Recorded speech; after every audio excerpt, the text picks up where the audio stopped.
All right, here we go. We're starting part two of the Egyptian Empire. How does that make you feel? We got a little sunshine on a cloudy day. Yeah, I'm ready. I hope you are too. Part two.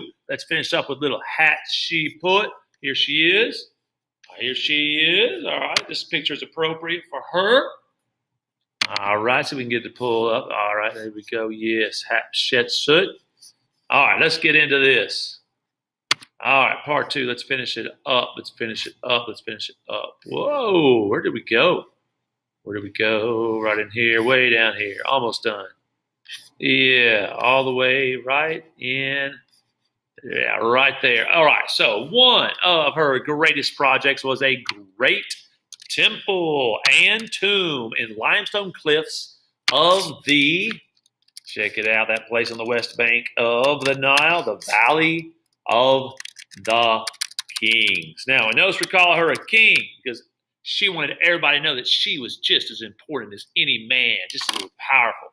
All right, expanding the empire is where we are now. When Hatshepsut died, her nephew, his name was Thutmose the Third. That's a Roman numeral there. Became pharaoh. Under Thutmose III, Egypt began aggressive wars of conquest. Why they're fighting to take over others. That's what that means. Thutmose armies expanded Egypt's borders north to the Euphrates rivers. They're in Mesopotamia. His troops also moved south and regained control of the area below Egypt, Nubia, which had broken free from Egypt earlier. Under Thutmose, Egypt controlled more territory or land. Whoa, let's do territory. Whoa. I can't spell. More territory than it ever had. Thutmose's empire grew rich from trade and tribute. In addition to claiming gold, copper, ivory, and other valuable goods from conquered peoples, Egypt enslaved many prisoners of war. These unlucky captives were rebuilding Thebes. They filled the city with the beautiful palaces, temples, and monuments. All right. What are we talking about? What's the topic? Slavery had not been widespread in Egypt before. During the New Kingdom, however, it became very common. It was happening all the time. Enslaved people did have some rights. They could own land, marry, and eventually be granted what they want the most, their freedom. Very good.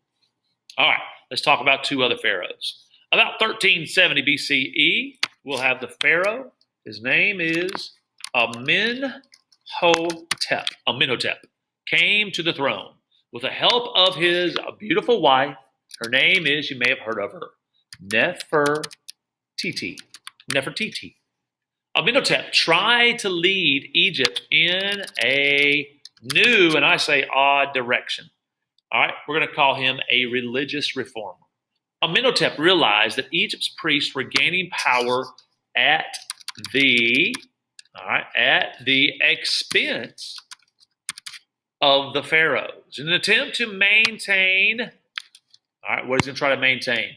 His own power, Amenhotep introduced a new religion that swept away the gods? The old gods and goddesses. Instead, only one god called, his name will be Aton, was to be worshipped. When Egypt's priests resisted these changes, Amenhotep removed many from their positions. They seized their lands, and closed the temples that they worked at. He then changed his known name to Ak with a K, Akhenaton, which means spirit of Aton. He was saying he's basically the god. He began ruling Egypt from a new city. To most Egyptians, Akhenaton's attacks on the gods seemed to be an attack on Egypt itself. They refused to accept Aton as the only god. Meanwhile, Akhenaton became so devoted to his new religion that he, here's the problem here, neglected his duties as pharaoh. Problem solution. Remember that. The administrators he appointed were not as experienced as the priests they replaced, and Akhenaton took no action when enemies from what is now, all right, where are we? I believe it is Turkey. That's right. Turkey attacked Egypt. As a result, Egypt lost most of its lands in Western Asia, greatly shrinking the empire. All right, let's talk about another pharaoh. They call him the boy king. When Akhenaton died, his son-in-law inherited the throne. The new pharaoh, you know this guy, the most famous of them all, Tutankhamun, was a boy about 10 years old. He relied on help from palace officials and priests who convinced him to restore the old religion. After ruling for only, how many years do you think he ruled? 1, 2, 3, 4, 5, 6, 7, 8, only 9 years, Tutankhamun died unexpectedly. He may have suffered a fall, or he may have been even murdered. No one knows for sure. What is certain that King Tut, as he is nicknamed, played only a small role in Egypt's history. Why then is he the most famous of all the pharaohs? Well, the boy king captured the people's imaginations after a British archaeologist, his name is Howard Carter, found his tomb in 1922. The tomb contained the king's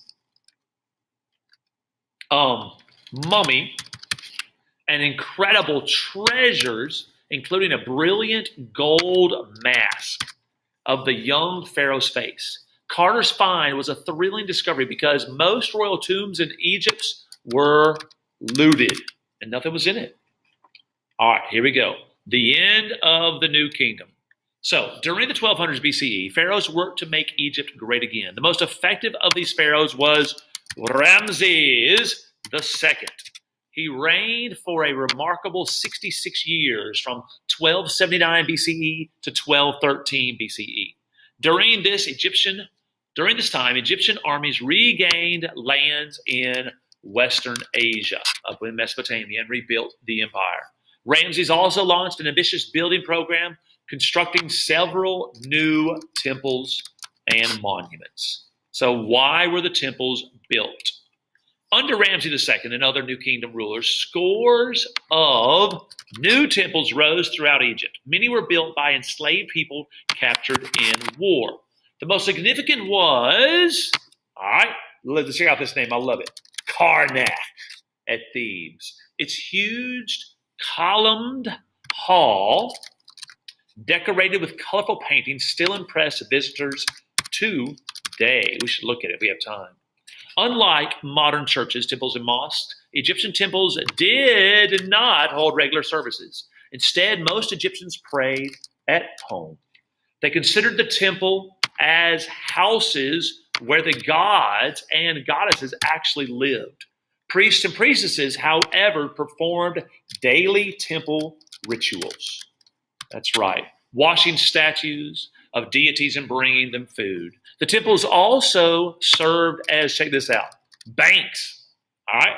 Egyptians used them to store valuable items such as gold, jewelry, sweet smells, all right, smelling oils, and fine woolen cloth. All right, Egypt's decline and fall.